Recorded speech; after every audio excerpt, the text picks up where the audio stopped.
আসসালামু আলাইকুম, সবাই কেমন আছেন? আশা করি সবাই ভালো আছেন। আলহামদুলিল্লাহ আমি ভালো আছি।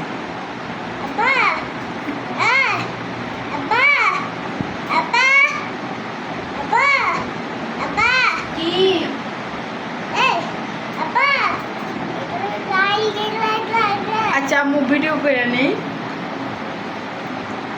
তো। রাত্রে বাজতেছে 11টা, এখন ভিডিও করতেছি।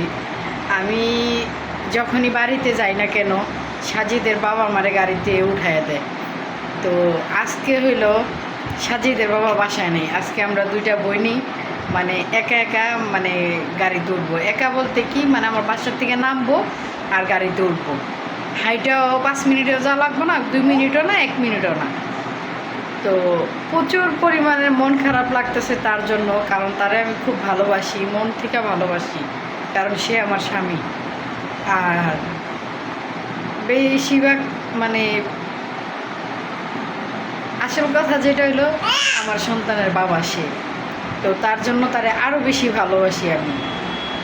আর আমার এই ভিডিওটা যারা দেখবেন, তো তারা অনেকেই কমেন্ট করবেন বা বলবেন, মনে মনে ভাববেন যে আমি বাড়িতে কেন যাইতেছি, সামনে হলো কুরবানি। তো আসলে আমি বাড়িতে যাওয়ার উদ্দেশ্য হলো, আমি প্রচুর পরিমাণে অসুস্থ মানুষ। উপরে দিয়ে ফিটপাট, ভিতরে সদরঘাট, একটা কথা আছে না?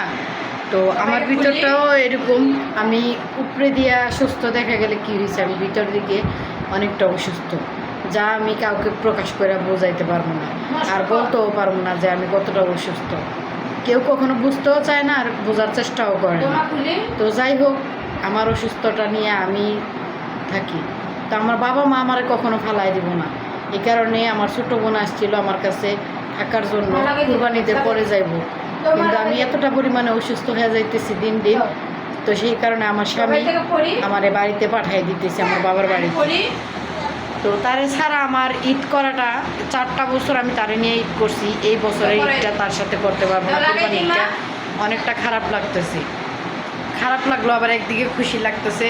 এই 4 বছর পরে এই কুরবানিটা আমার বাবা মার সাথে করতে পারবো, আমার ভাই বোনদের সাথে করতে পারবো। সব মিলে একটু কষ্টও লাগতেছে, খুশিও লাগতেছে। বেশিরভাগ কষ্ট লাগতেছে, কারণ তারে ছাড়া আমি ঈদ করবো বা তারে ছাড়া আমি থাকবো, এটা ভেবে খুব কষ্ট লাগতেছে। আচ্ছা লাবণী, তোমার কাছে একটা প্রশ্ন।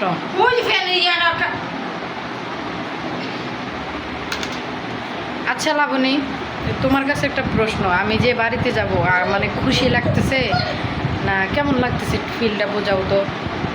খুশিও লাগতেছে, খারাপ লাগতেছে। খুশি লাগতেছে কেন আর খারাপ বা লাগতেছে কেন?